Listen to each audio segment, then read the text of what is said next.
Չեմ կարծում, որ երբևիցե գործ եմ տվել։ Եթե նույնիսկ տվել եմ, ինքս ինձ համոզել եմ հավանաբար, որ ինչ-որ ուրիշ բան եմ անում։ Ավստրալիայում մատնությունը կամ շեֆին խաբար տալը սովորաբար կոչում են դոպինգ, և սա համարվում է ամոթալի դավաճանություն գործընկերների նկատմամբ։ Վստահ եմ, որ երեխա ժամանակ խաբարբզիկություն չեմ արել դասատուների մոտ։ Դա ամոթ բան էր դպրոցական մշակույթում, և ես հաստատ կհիշեի, եթե այդպիսի բան արած լինեի։ Մեծերի համար ավելի հեշտ է քողարկել նման արարքները։ Ինձ ծանոթ դեկաններից մեկը պատմում էր, որ Ivy League-ի իրենց համալսարանում պրոֆեսորադասախոսական կազմի ներկայացուցիչները պարբերաբար մտնում են իր գրասենյակ կենցաղային զրույցների, որոնց իրական նպատակը անուղղակիորեն տեղեկացնելն է, որ ինչ-որ խնդիր կա իրենց գործընկերներից որևէ մեկի հետ։ 60-ականներին, երբ փոխանակման ծրագրով որպես բրիտանացի ուսանող առաջին անգամ հայտնվեցի Խորհրդային Միությունում, տեսա, որ խորհրդային մարդու վերաբերմունքը այս հարցին նման է նրան, ինչին ես սովոր էի Ավստրալիայում։ Գործ տվող կամ մատնիչ դանոսչիկ լինելը ռուսների աչքում դատապարտելի էր և որքան էլ կառավարությունները սկսած 17-րդ դարի Մոսկովյանից մինչև խորհրդայինը չխրախուսեին դա և որքան էլ դա տարածված չլիներ իրական կյանքում։ Իշխանություններին ոչ մի բան չհայտնելու հրամայականը որպես սկզբունքային դիրքորոշում կարող է պրոբլեմատիկ լինել։ 80-ականներին, երբ ես որպես սոցիալական պատմաբան սկսեցի ուսումնասիրել գործ տալու խնդիրը, սովետական ռուս ընկերներիցս մեկին հարցրեցի, ինչ կանի, եթե իմանա, որ հարևանս էական մարդասպան է։ Արդյոք կխախտի սեփական սկզբունքներն ու դանոս կգրի ոստիկանությանը, թե լուռ կմնա վտանգելով մարդկանց կյանքը։ Կասեմ ոստիկանությանը, պատասխանեց նա 1 րոպե մտածելուց հետո։ Բայց նաև կատեմ ինձ դրա համար։ Այլ է Ամերիկայի պարագան։ Ես դա հասկացա դեռ սառը պատերազմի ժամանակ, որպես սկսնակ սովետագետ այստեղ տեղափոխվելուց հետո։ Որևէ քաղաքացու զանցանքի մասին իշխանություններին տեղեկացնելը դառնում է ենթականների միջև համերաշխության դավաճանություն միայն այն դեպքում, երբ կա հստակ դիխոտոմիա մենքի և նրանքի միջև, իսկ այդ դիխոտոմիան ամերիկյան իրականության մեջ ունի զուտ մասնակի և դրվագային բնույթ։ Մենք ու նրանք վիճակ կար օրինակ 70-ականներին Վիետնամի պատերազմի դեմ բողոքող ցուցարարների մոտ կամ մտավորականների մոտ մաքարթիստական 50-ականներին, երբ ներկայացուցիչների պալատի հակաամերիկյան գործողությունների հանձնաժողովը ճնշում էր գործադրում վկաների վրա, ստիպելով մատնել կոմունիստներին և նրանց համակիրներին։ Բայց ընդհանուր առմամբ ամերիկացիներն ընդունում են գաղափարը, որ կառավարությունն իրենց ներկայացուցիչն է, ոչ թե առանձին մի բան, և հետևաբար վատ չեն զգում իրենց, երբ իշխանություններին հայտնում են ինչ-որ բանի մասին, որ լավ կլիներ նրանք իմանան։ Գործ տալու մասին խոսելը հեշտ չէ նաև այն պատճառով, որ այդ երևույթը նկարագրելու համար կան չափազանց շատ բառեր, և դրանք բարոյականության լրիվ հակադիր ընկալումներ են առաջարկում։ Եթե դու մատնում ես ինձ, ուրեմն անձնական դրդապատճառներ ունեցող գործ տվող ես։ Եթե ես եմ քեզ մատնում, ուրեմն ես օրինապահ քաղաքացի եմ։ Տարբեր լեզուներում հանդիպող տերմինները հիմնականում բացասական են կամ լավագույն դեպքում չեզոք պաշտոնական, և միայն ամերիկացիներն են, որ հորինել են մատնությունը նկարագրող բացառապես դրական տերմին՝ whistleblowing, բառացի փչել սուլիչը, ազդարարել։ Այս բառը ներմուծել է Ռալֆ Նադարը 70-ականների սկզբներին, գործ տալ կամ տեղեկացնել բառերի վարկաբեկված ենթատեքստերից խուսափելու համար։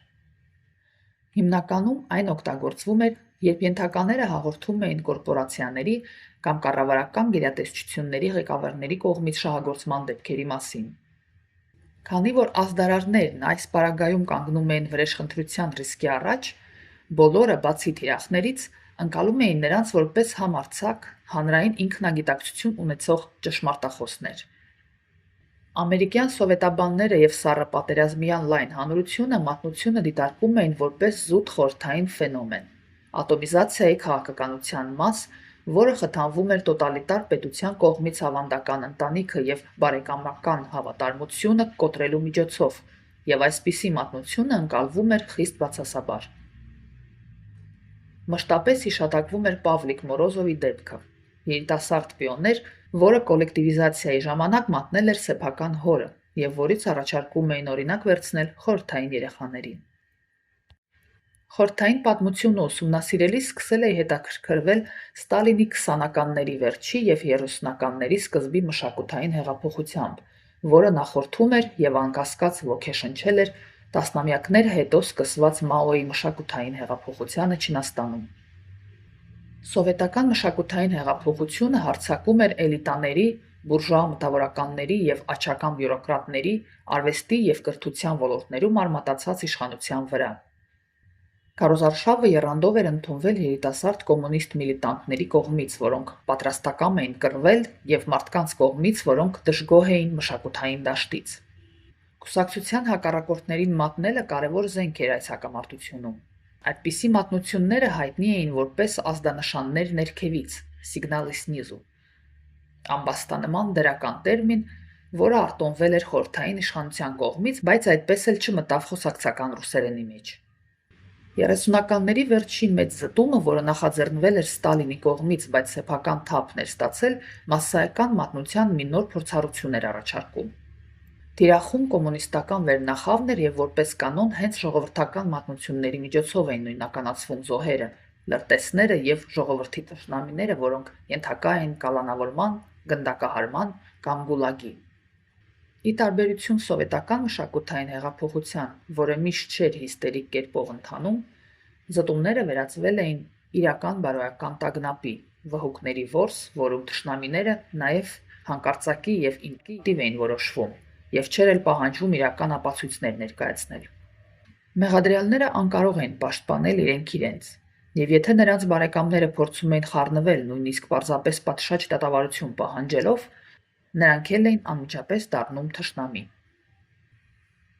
Միացյալ Նահանգների հետ համեմատությունները չէին խրախուսվում ամերիկյան սովետաբանության մեջ։ Հետևաբար Սալեմի վհուկների որսը 17-րդ դարի Մասաչուսեթսում չէր վկայակոչվում որպես բարոյական խուճապի ավելի վաղ դրվագ։ Քանի որ գործ տալը դիտարկվում էր որպես ամբողջատիրության կողմնակի արտադրանք, որպես փաստ էր ընկալվում նաև այն, որ նման պրակտիկա չի կարող լինել ժողովրդավարության պայմաններում։ Սա սառը պատերազմի աքսիոմներից էր, որը լայնորեն շրջանառվում էր 70-ականների Ամերիկայում և ինձ ակնհայտորեն սխալ էր թվում։ Հայրս չէր թաքցնում, որ ձախ է, ինչը թանկ է նստել նրա վրա սառը պատերազմի ժամանակների Ավստրալիայում։ Մենք հակաամերիկյան գործողությունների հանձնաժողովի սեփական համարժեքն ունեինք իդեմս լրտեսության և կոմունիզմի արքայական հանձնաժողովի, և ինձ համար տարօրինակ էր, որ ամերիկացիներն այդքան արագ են մոռացել 50-ականների իրենց փորձը։ Մատնություններն իհարկե բնորոշ են թե արևմտյան ժողովրդավարական և թե ամբողջատիրական հասարակություններին։ Հարցը բարոյական կարգավիճակն ու համարժեքությունն է։ Փիլիսոփա Ջյուդիթ Շկլարն այսպիսի պատասխան է առաջարկում. մատնությունը լավ է, երբ հասցեագրվում է լավ կառավարությանը, և վատ, երբ հասցեագրվում է վատին։ Սա երևի ինչ-որ չափով օգնում է։ Մենք կարող ենք համաձայնել, քանի որ խորհրդային կառավարությունը վատն էր, Շկլարն ակնհայտորեն այդպես էր կարծում։ Ուրեմն վատ էր նաև Ստալինի օրոք ժողովրդի թշնամիներին մատնելը, Բրեժնևի օրոք դիսիդենտներին և հետխորհրդային Ռուսաստանում արդեն Պուտինի օրոք հակապատերազմական և գեյ ակտիվիստներին։ Իսկ ինչ կասեք ստալինիստների դեմ մատնությունների մասին Խրուշչովի կամ Գորբաչովի ժամանակներում, կամ նացիստների և կոլաբորացիոնիստների դեմ մատնությունների մասին նրանցից յուրաքանչյուրի օրոք։ Ըստ Շկլարի ներկայացրած փաստարկի, գործ տալը ժողովրդավարական հասարակությունում պետք է միշտ լինի բարոյապես ընդունելի, բայց Միացյալ Նահանգներում կարծես թե նախընտրում են կողմնորոշվել ըստ կոնկրետ քեյսի կամ ըստ գործող վարչակազմի։ Մի բան է, երբ մատնում ես ահաբեկիչներին 2000-ականներին Ջորջ Բուշի օրոք, մի ընդունեք սա որպես հավանություն իմ կողմից։ Մի ուրիշ բան է, երբ մատնում ես կոմունիստներին 50-ականներին, Տրումանի կամ Էյզենհաուերի օրոք, էլ չեմ ասում քաղաքականապես արթուն, woke մտավորականների դեմ մատնությունների մասին Թրամփի օրոք 2020-ականներին։ Լավ կլիներ, եթե մատնությունները հնարավոր լիներ տարբերակել ըստ շարժառիթի, բայց դա էլ է անհույս թվում։ Գործ տալը մեծամասամբ ներկայացվում է որպես մի բան, որ բխում է հանրային շահից։ Դրդապատճառները խառն են և միայն Աստված գիտի, թե իրականում ինչ կար մատնողի մտքում։ Երևի հիմքերն ավելի ամուր կլինեին, եթե տարբերակումն արվեր ըստ հավանական հետևանքների։ Ստալինյան մեծ զտումների ժամանակ հետևանքներն էին ձերբակալություն, աքսորում գուլագ, մահապատիժ առանց դատ ու դատաստանի։ Թեև մաքքարթիստական մատնումները նման էին ստալինյան զտումներին, դրանց հետևանքները միանգամայն այլ էին։ Մաքքարթիզմի զոհերը Ռոզենբերգներից բացի հիմնականում չէին սպանվում կամ երկարաժամկետ ազատազրկվում, նրանք ընդամենը հեղինակազրկվում էին։ Հավանականությունը, որ կկորցնեն աշխատանքը, մեծ էր, բայց ձերբակալություն հազիվ թե։ Հետևանքների առումով սա ավելի շուտ նման էր խրուշչովյան կամ բրեժնևյան ժամանակների խորհրդային մատնումներին։ Շկլարը կենտրոնանում է քաղաքական մատնությունների վրա, թեև չափազանց դժվար է հստակ տարանջատել դրանք հանցավոր գործողության կամ զուտ անհարիր վարքագծի հիմքով մատնումներից, եթե խոսենք ժամանակավրեպ ձևակերպումներով։ Երբ 90-ականներին բացեցին սովետական գաղտնի արխիվները, Երևան հանվեց խորհրդային դանոսների ուշագրավ տեսականի։ Ես մոտ 300 մատնություններ եմ ուսումնասիրել, որ 30-ականներին գրվել են խորհրդային գյուղացիների կողմից իրենց վերադասների դեմ։ Առանձնապես իմաստ չկար դրանք քաղաքականի եւ ոչ քաղաքականի դասակարգելու փորձերում։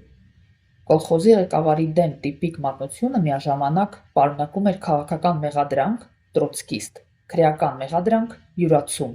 անպատշաճ արարքների մեղադրանք, օրինակ շարքային կոլխոզնիկներին ապտակելու կամ նրանց դուստրերի հետ սեքս անելու համար։ Գյուղացիները այսպիսի նամակներ էին գրում խորհրդային միության ողջ ընթացքում կոսմետիկ փոփոխությունների ենթարկելով քաղաքական բաղադրիչը։ Պատերազմից հետո տրոցկիստի փոխարեն գրում էին կոլաբորացիոնիստ։ Իրականում շատ մատնությունների դեպքում եւ ոչ միայն սովետական միությունում գործող քաղաքական ռեժիմի բնույթը մեծ նշանակություն չուներ։ Արդյոք սեռական ոտնձգությունների մասին պետք էր հաղորդում ներկայացնել Խրուշչովի, բայց ոչ Ստալինի օրոք։ Իմ ռուս ընկերը մաքուր կլիներ բարոյապես, եթե լռեր իր հարևանի ենթադրյալ հանցագործությունների մասին մինչև Գորբաչովի կամ Ելցինի գալը։ Բայց մատնության օրինակներ գտնելու համար կարիք չկար հասնել սովետական արխիվներ։ Միացյալ Նահանգներում, որտեղ ես ապրում եմ 70-ականների սկզբից, մեյնսթրիմ մամուլը լի էր նման դեպքերի վկայություններով։ Բարոյական նոր խուճապը կապված էր ոչ թե կոմունիզմի, այլ մանկապարտեզներում երեխաների նկատմամբ սեռական ոտնձգությունների հետ։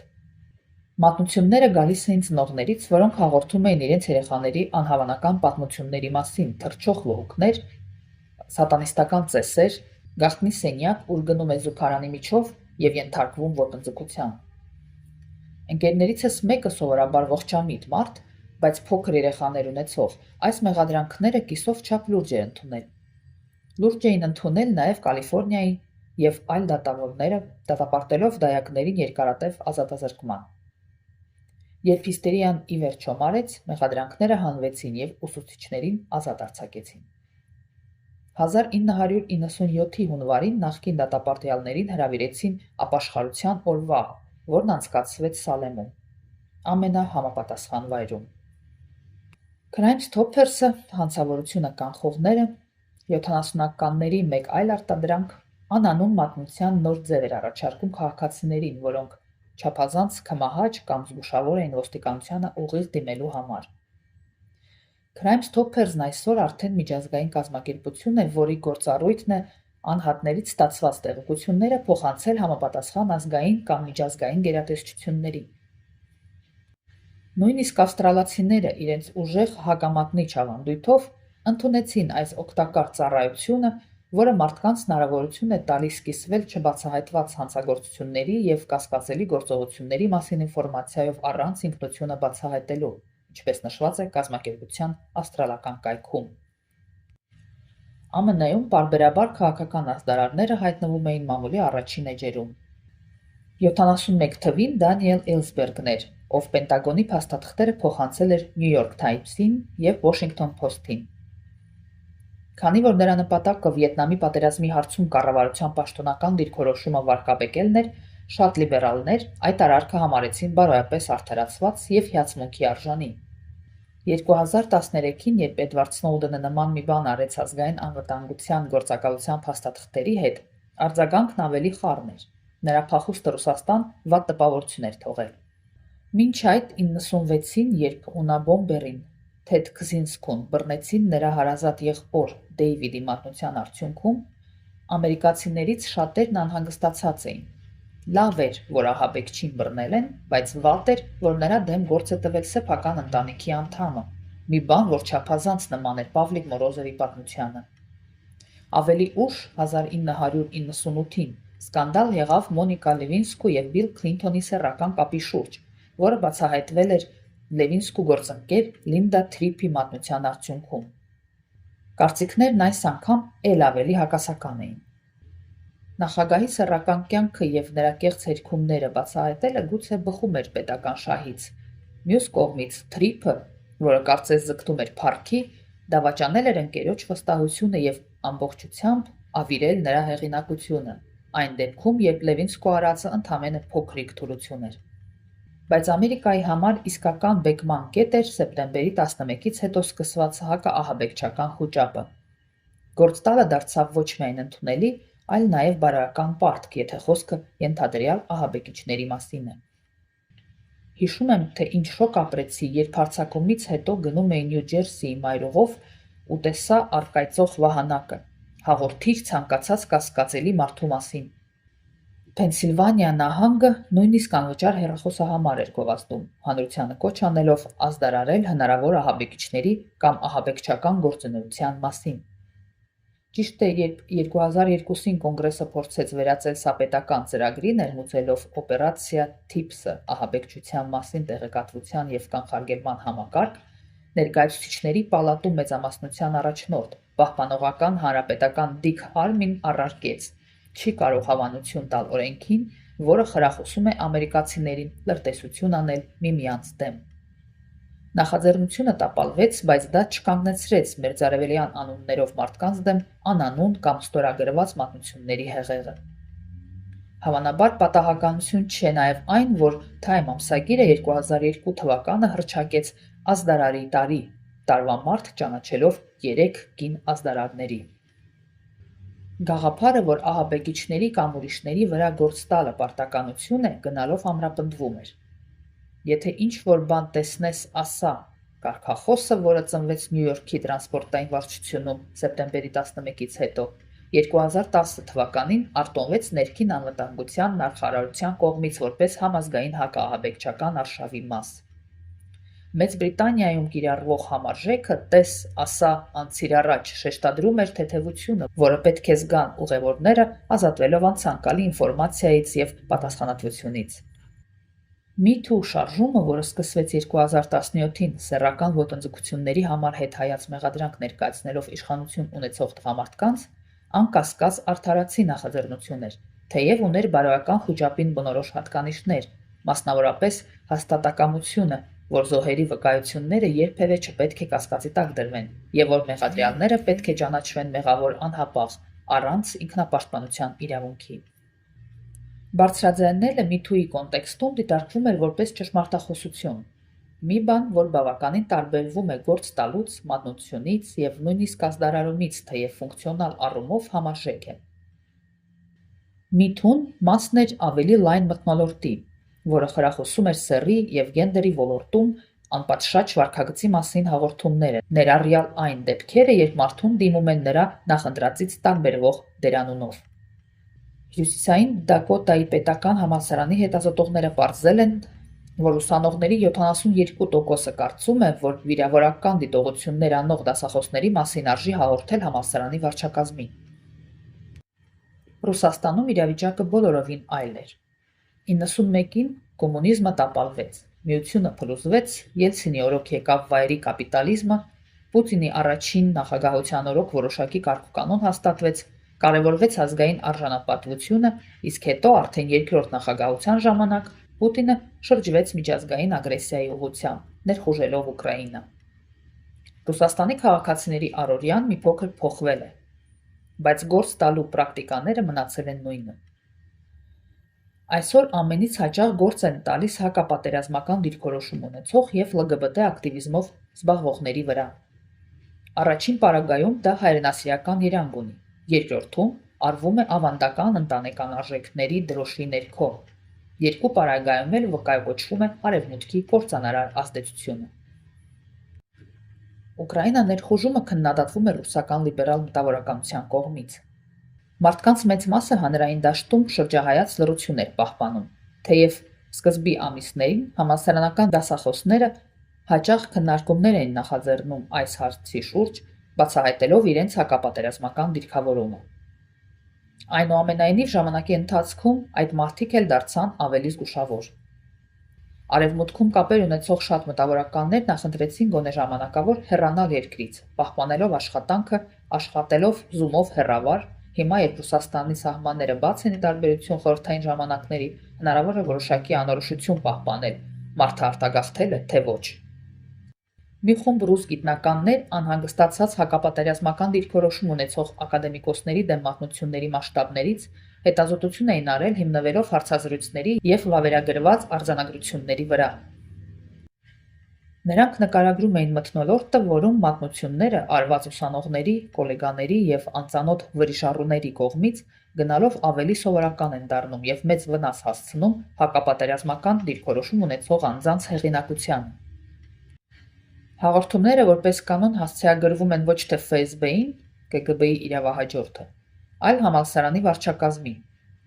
Սկզբնական շրջանում համալսարանները փորձում էին պաշտպանել իրենց աշխատակիցներին, բայց աստիճանաբար սկսեցին դիմել կարգապահական միջոցների, ստիպելով ազատման դիմում գրել կամ հեռացնելով աշխատանքից։ Իհարկե, Ռուսաստանում բռնաճնշումները բոլորովին չեն սահմանափակվում նման մատնություններով։ Օտարերկրյա գործակալների մասին օրենքը, որն ի սկզբանե նպատակ ուներ նվազեցնել միջազգային հասարակական կազմակերպությունների ազդեցությունը,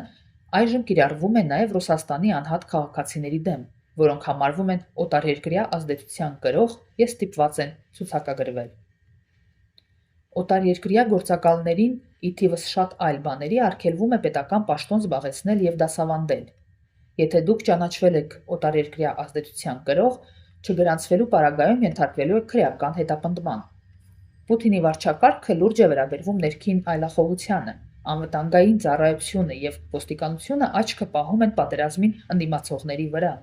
իսկ վերջին տասնամյակում ընդունված օրենքների շարքի միջոցով նաև պատժի են ենթարկում նրանց։ ՕՎԴ-Ինֆոյի տեղեկություններով Ռուսաստանում 356 մարդ այս պահին ազատազրկված է հակապատերազմական հանցագործությունների համար, և միայն հազվադեպ դեպքերում է, որ գործի հիմքում քաղաքացիական մատնությունն է։ Մոսկվայի հրատարակչություններից մեկի հետ կապեր ունեցող իմ աղբյուրը պատմում էր, որ մատնությունները կոմերցիոն հրատարակչությունների դեպքում վերահսկողության հիմնական միջոցն են։ Ի տարբերություն խորհրդային ժամանակների չկա ֆորմալ գրաքննություն, և սա ինչ-որ իմաստով բարդացնում է կյանքը։ Անկասկած կան թեմաներ, որոնց մասին չի կարելի գրել, կան բաներ, որ չի կարելի ասել, բայց դու պետք է մատիցդ հոտ քաշես դրանք մշակելու համար։ Վտանգը գալիս է ինքնահռչակ վրիժառուներից, որոնք ուշի ուշով կարդում են իրենց հետաքրքրող թեմաներով գրքերը և որևէ վիրավորական բան գտնելու դեպքում դանոսներ են գրում բոլոր հնարավոր գերատեսչություններին և անվտանգային մարմիններին, որոնք միշտ ուրախ են հաղորդումներ ստանալ հեշտորեն բացահայտվող օրինախախտումների մասին և ձեռնարկել համապատասխան գործողություններ, մեծամասամբ վարչական, ոչ թե քրեական։ Վերևներից հավանության չեն արժանանում Երկրորդ համաշխարհայինի ժամանակ Խորհրդային Միության գործողությունների քննադատությունը, Ստալինին և Հիտլերին նույնացնելու փորձերը և այլն։ Մեծ հավանականությամբ այս թեմաները գրավելու են գործ տվող վրիժառուների ուշադրությունը։ Բայց ամենամեծ թիրախը Ուկրաինայի դեմ պատերազմի քննադատությունից բացի գեյ և տրանս ակտիվիզմն է։ Երկուսն էլ քրեականացված են, և հետևանքները կարող են հեղինակազրկումից էլ լուրջ լինել։ Ըստ վերջին հաղորդումների, գեյ ակտիվիզմի համար քրեական հետապնդումներում կարևոր դեր են խաղացել հսկիչ կազմակերպություններից, օրինակ Ապահով համացանցի լիգայից կամ Ռուսաստանի վետերաններից ստացվող ահազանգերն ու բողոքները։ Մարդկանց համար, որոնք երկար ժամանակ զբաղվել են Խորհրդային Միության կամ Ռուսաստանի ուսումնասիրությամբ, սա արևմտյան կործանարար ազդեցության թեմայի հետաքրքիր վարիացիաներից է։ Ուշ ստալինյան շրջանում համարվում էր, որ կապիտալիստական դեգրադացիայի և կոսմոպոլիտիզմի, որը հավանաբար հրեաներն են տարածում, պատճառով բարձր մշակույթում այնպիսի շեղումներ են ի հայտ գալիս, ինչպիսիք են աբստրակտ նկարչությունը կամ ատոնալ երաժշտությունը։ Թեև տեղեկություններ կան Ռուսաստանում հակասեմականության աճի մասին, Պուտինը կարծես խուսափում է նման ազդանշաններից։ Բայց սեռային և գենդերային հարցերին առնչվող նրա ուղերձները չափազանց հստակ են՝ տղամարդը տղամարդ, թե կինը կին։ Ուղղափառ եկեղեցին, Պետդուման և հանրության մեծամասնությունը, դատելով սոցհարցումներից ի սրտե համաձայն են։ Մատնությունների ռուսական պրակտիկան ոնց որ թե հավատարիմ է մնացել ավանդական կանոնին, ըստ որի գործ տվողները հիմնականում պահպանողականներն են, նրանց թիրախը լիբերալները։ Առաջ նույնը կարելի էր ասել նաև Ամերիկայի մասին, բայց այս դարի առաջին 2 տասնամյակներում, երբ մատնությունների հիմքում ամենից հաճախ սեռական կամ գենդերային հանցագործություններն էին, ամեն ինչ փոխվեց։ Հյուսիսային Դակոտայում անցկացված հարցումները վկայում են, դասախոսներին անպատշաճ խոսքի համար ամբաստանելուն ավելի կողմ են ուսանողները, որոնք ներկայանում են որպես լիբերալ, քան նրանք, ովքեր իրենց պահպանողական են համարում։ 2020-ին սոցիոլոգ Շոն Սթիվենսը եւ նրա գոլեգաներն ուսումնասիրել են Ամերիկայում կրթաթոշակների կասեցումները եւ պարզել, որ արևմտյան ակադեմիայում մատնությունները, որոնք հաճախ արվում են սոցցանցերում գենդերային եւ սեռական հանցագործությունների հիմքով, հիմնականում գալիս են ձախերից։ Հիմա արդեն Թրամփի օրոք հակալիբերալները նախաձեռնողականությունը կրկին իրենց ձեռքն են վերցրել։ Նրանք են մատնության հիմնական շարժիչ ուժը։ Լիբերալները հիմա հիշել են, որ սկզբունքային առարկություններ ունեին ընդդեմ այս երևույթի։ Նոր վարչակազմի օրոք մատնությունների հարցով լիբերալ կոնսենսուսը արտացոլված է վերնագրերում։ Թրամփն ուզում է, որ դուք գործ տաք ձեր գոլեգաների դեմ։ Թրամփը հենվում է մատնիչների ցանցի վրա։ Միգրացիայի եւ մաքսային վերահսկողության ծառայությունը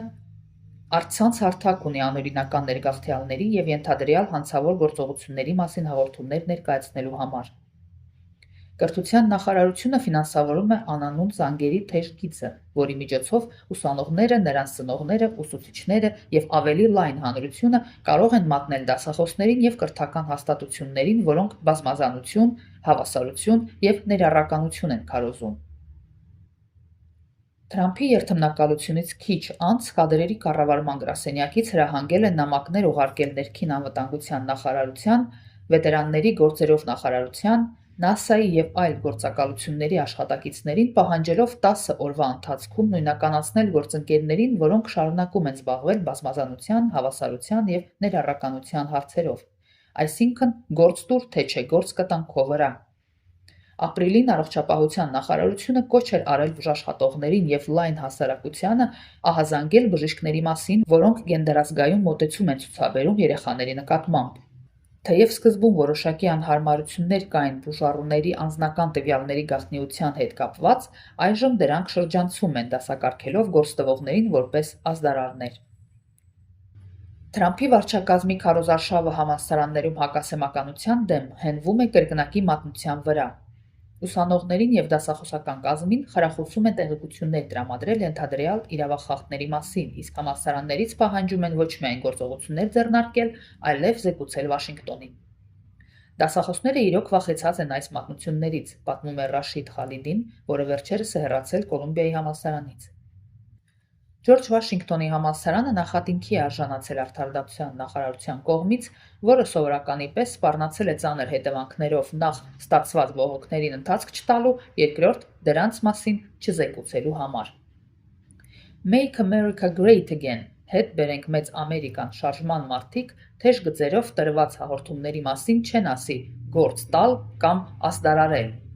Դրանք լիբերալների բառերն են։ Moms for Liberty մամաները հանուն ազատության ակտիվիստական խումբը գտել է MAGA-ին հարիր ձևակերպում, բազմազանության, հավասարության եւ ներառականության ջատագով ուսուցիչներին մատնելու կոչը նրանք նկարագրում են որպես իշխանությունը վերադարձնել ծնողներին։ Մատնության կոչերը հասարակ ամերիկացիներին մոբիլիզացնելու ձև են, ընդդեմ խորքային պետության եւ իրենց արհամարհող լիբերալ վերնախավի։ Հին ժամանակներում, երբ Ստալինը մշակութային հեղափոխություն էր անում, սա կոչվում էր զանգվածների մոբիլիզացիա բուրժուա լիբերալ էլիտաների դեմ։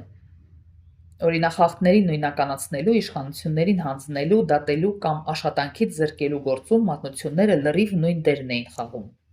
MAGA-ն Թրամփի մշակութային հեղափոխությունն է։ Մենք պետք է 2025 թվականը հայտարարենք գործ չտալու տարի, հունվարին գրել էր ամերիկացի լեյբորիստ լրագրող Համիլթոն Նոլանը։ Համաձայն եմ։ Ես ավստրալացի լիբերալ եմ, ով դեռ կրտսեր դպրոցում ներքինացրել էր համոզմունքը, որ գործ տալն ամոթ է։ Բայց ես հասկանում եմ, ինչու MAGA-ի համակիրներն ունեն այլ մոտեցում։ Նրանց տեսանկյունից Գործ տալը լիբերալների նսեմացնող բառերից է, մինչդեռ խոսքը ներքևից եկող ժողովրդավարության գործնական դրսևորման մասին է, որը պետք է ստիպի բյուրոկրատներին լինել ազնիվ և տեղը դնի արթուն ինտելիգենցիայի երեսպաշտներին։ Եվ եթե սա վնասում է կոռումպացված բյուրոկրատներին կամ կեղծավոր մտավորականներին, ուրեմն ավելի լավ, սա է հատուցման պահը։ Կամ ինչպես կասեր Ստալինը, սա դասակարգային պատերազմ է։ Իսկ եթե սա դասակարգային պատերազմ է, գուցե ճիշտ կլինի, որ ես էլ մնամ իմ դասակարգին, լիբերալ էլիտային հավատարիմ և շարունակեմ գրեթե բոլոր համան։ Մի վայրկյան, իսկ հակաթրամփական ուժերը հակագրոհ չպիտի անեն։ Երևի հենց սրանով են դեմոկրատները հիմնավորում ներկայացուցիչների պալատի վերահսկողության և կառավարական բարեփոխումների հանձնաժողովում ընդունված որոշումը՝ ստեղծել սեփական թեժ գիծը, որով հաղորդումներ կներկայացվեն Թրամփի վարչակազմի օրոք հնարավոր անօրինությունների մասին։ Փետրվարին արված հայտարարության մեջ նշվում էր. ազդարարները կարևոր դեր են խաղում, օգնելով Կոնգրեսին իրականացնել վերահսկողության իր սահմանադրական պարտականությունները, և կոչ էր արվում հաղորդել վարչակազմի կողմից իշխանության չարաշահման և դաշնային աշխատողների նկատմամբ սպառնալիքների մասին։ Fox News-ը սա նկարագրել էր որպես դեմոկրատ սենատոր Չակ Շումերի թեժ գիծը գործարկված խորքային պետության կողմից հատուկ այն մատնիչների համար, որոնք ուզում են ծախել Թրամփին։ Մի խոսքով դեմոկրատները կրակին կրակով են պատասխանում, գործ տալուն գործ տալով։ Եվ կից ձևաթուղթը կարող է լրացվել անանուն։